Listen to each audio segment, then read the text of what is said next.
Ayan guys, ang aking diet mode food para sa aking pananghalian. Yung tira ko pa to kagabi, ininit ko lang Naggisa lang ako ng broccoli. Sinimplihan ko lang tong paggisa. Bawang, sibuyas, konting asin lang, paminta.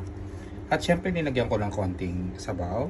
Ayan, para may sabaw naman tong ating niluto. At syempre yung broccoli. Hindi na ako muna magre-rice ngayon. Okay na to, magubusog na ako dito. Siyempre, may mga prutas pa rin tayo. May apple, may orange, may banana.